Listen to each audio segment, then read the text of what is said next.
तो गाइस मैं हूं अंकित और आप देख रहे हैं रेसलिंग फैंस नेटवर्क। तो भाई जॉन सीना ने रिएक्ट किया है शाहरुख खान के ऊपर। आपको मालूम है कि कल शाहरुख खान ने जॉन सीना के ऊपर कमेंट किया था, वो मैंने आपको कल दिखाया भी था।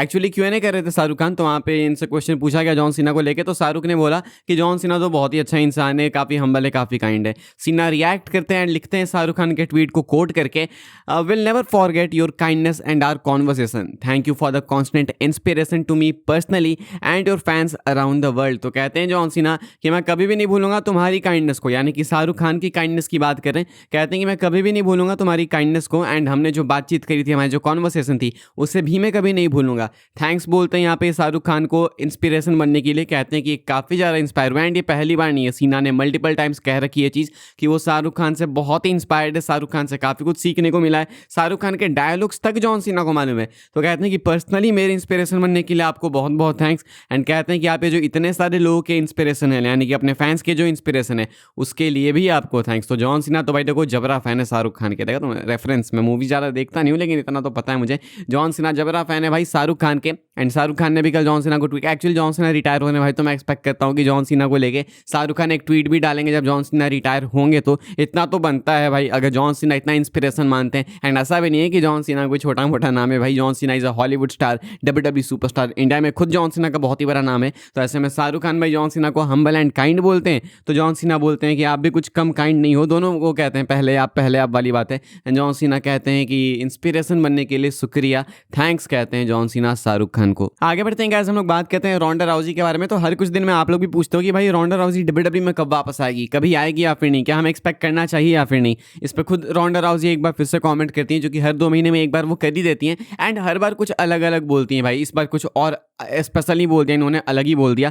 कहती हैं कि WWE रेसलर बनने की वापस से बात करो या फिर UFC फाइटर बनने की बात करो, मुझे कोई भी चीज़ वापस नहीं ला सकती है। तुम मुझे $10 मिलियन ऑफर करो, तुम मुझे $150 मिलियन ऑफर करो, मैं वापस नहीं आने वाली। क्योंकि वो जो फेम था, वो जो मनी है, वो सब कुछ मैंने कमा लिया, मेरे पास सब कुछ है। एंड मैं वापस से उस ग्राइंड पे नहीं जाना चाहती। यानी कि रोंडा राउजी बस एक नॉर्मल ज़िंदगी जीना चाहती हैं। उन्हें जो अर्न करना था उन्होंने कर लिया, चाहे फेम की बात करो, चाहे तुम बात करो पैसों की, सब कुछ है रोंडा राउजी के पास। तो अब कोई पॉइंट नहीं है इनका वापस आने का।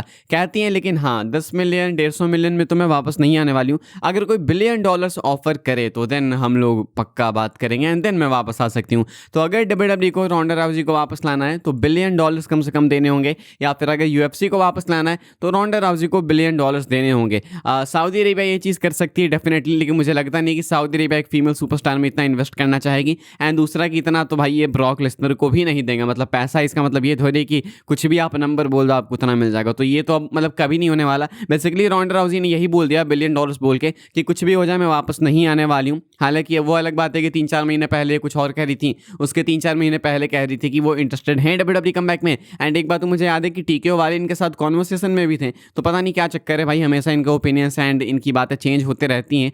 फिलहाल ये कहती हैं कि इनको $1 बिलियन चाहिए वापस आने के लिए। आगे बढ़ते हैं गाइस, हम लोग बात करते हैं अपनी अगली स्टोरी के बारे में, जो कि CM पंक को लेके। CM पंक का मैच होने वाला भाई जे उसो के against Saturday Night's Main Event में परसों यानी 2 नवंबर को। आप सोनी लिव पे एंड सोनी 10 1 10 3 टीवी पे देखोगे इसको। ऐसे में क्या CM पंक जीतने वाले हैं, ये बिल्कुल स्पॉइल हो चुका है, ऑलरेडी लीक हो चुका है। क्या ये चक्कर मैं आपको बताता हूँ भाई।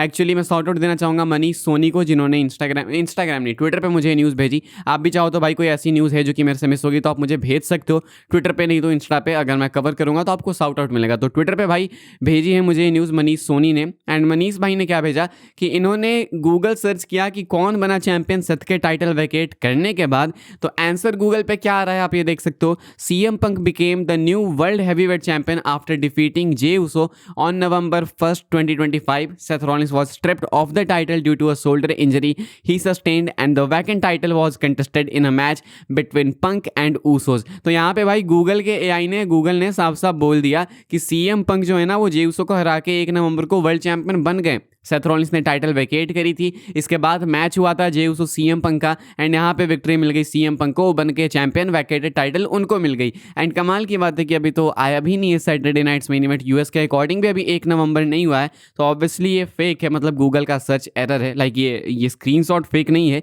कई बार होता है कि AI कंफ्यूज हो जाता है, एंड इससे पहले भी काफ़ी बार ये चीज़ें हुई है, लेकिन कई बार चीज़ें सही हो जाती है। लाइक यही है, अब अगर CM पंक का ही नाम है तो CM पंक के जीतने के काफ़ी चांसेस है, वो बेटिंग ऑड्स में ही फेवरेट हैं। तो यही होता है कि अलग अलग आर्टिकल्स में लोगों ने प्रेडिक्ट किया होगा कि पंक जीतेगा, बैटिंग ऑड्स भी कह रहे हैं पंक जीतेगा, तो इसलिए एआई ने इसको एज अ फैक्ट दिखा दिया कि पंक जीत गया। तो गूगल पे आप सर्च करो ऐसा कुछ दिखे तो इसका मतलब ये नहीं है कि सब कुछ स्पॉइल हो गया, लीक हो गया।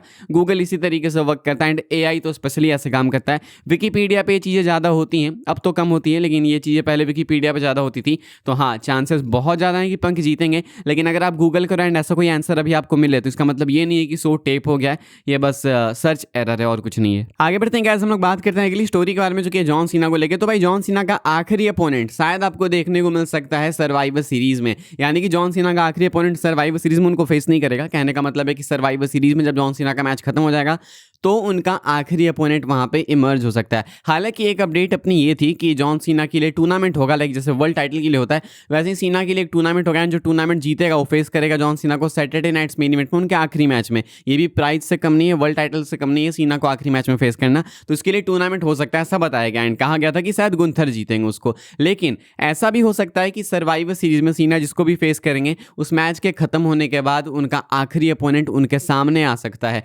यानी कि पॉसिबली ऐसा हो सकता है जिस तरीके से जॉन सीना सामने आए थे रोमन रेंस का, याद है मनी इन द बैंक में रिटर्न करके, उसी तरीके से। तो कहने का मतलब है कि अगर जॉन सीना एंड डोमिनिक का आईसी टाइटल मैच होता है सर्वाइवर सीरीज में, जो कि मोस्ट लाइकली हो सकता है बिकॉज वो डोमिनिक का होम टाउन है, एंड वहां पे सीना अगर आईसी चैंपियन बनते हैं तो वो ग्रैंड चैंपियन बन जाएंगे, ग्रैंड स्लैम चैंपियन बन जाएंगे।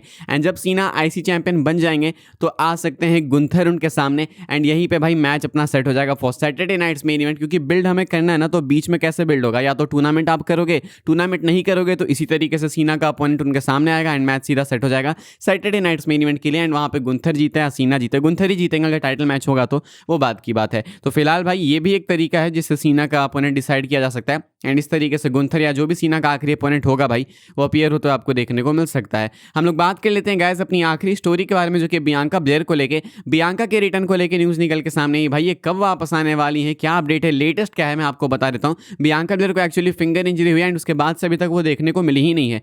मेल्टजर की अपडेट निकल के सामने आई है एंड इनका कहना है Wrestling Observer Newsletter में कि as of now there is still no return date for Bianca Belair. According to Meltzer अभी के अकॉर्डिंग अभी डब्ल्यूडब्ल्यूई के पास कोई रिटर्न डेट नहीं है बियांका को लेके, यानी कि एक्सपेक्टेड भी नहीं है कि वो अगले हफ्ते आएंगी या अगले हफ्ते या सर्वाइवर सीरीज में या सैटरडे नाइट्स मेन इवेंट में, कब आएंगे नहीं पता, कोई भी एक्सपेक्टेड रिटर्न डेट नहीं है। फिंगर इंजरी हुई है इनको, क्या इतनी सीरियस है कि रिकवर नहीं कर पा रही, या फिर डब्ल्यूडब्ल्यूई वालों को पता नहीं चल रहा कि इनको ला के करेंगे क्या। बियांका ब्लेयर डब्ल्यूडब्ल्यूई की टॉप फीमेल टैलेंट्स में से एक हैं एंड बियांका ब्लेयर को लाना चाहिए वापस इनको, अब जल्दी से बहुत टाइम हो गया। मुझे लगता है कि अभी जेड कार्गिल बनेंगी champion Saturday Night's Main Event में, उसके बाद बियांका सामने आ सकती हैं उनके, देखते हैं क्या होता है भाई। फिलहाल एक्सपेक्टेड है लेकिन रिटर्न डेट कोई भी अभी नहीं है, कुछ भी नहीं पता, सब कुछ ब्लैंक है बियांका ब्लेयर के डब्ल्यूडब्ल्यूई रिटर्न को लेके। इस वाली वीडियो के लिए गाइस ये सारी अपडेट थी, आई होप आपको इन्फॉर्मेशन मिली हो तो वीडियो को लाइक कीजिएगा, शेयर कीजिएगा, सब्सक्राइब कीजिएगा चैनल को, ताकि आने वाले टाइम के अंदर आपको और भी डब्ल्यूडब्ल्यूई की न्यूज़ अपडेट सबसे पहले देखने को जानने को मिलते रहे। फॉलो कर सकते हैं आप लोग मुझे इंस्टाग्राम एंड ट्विटर पर, लिंक आपको मिलेगा डिस्क्रिप्शन में, ज्वाइन कर सकते हैं व्हाट्सएप चैनल को, उसके मिलेगा डिस्क्रिप्शन में। मिलूंगा मैं आपसे अगले वीडियो में जल्दी ही, तब तक के लिए goodbye, thanks for watching.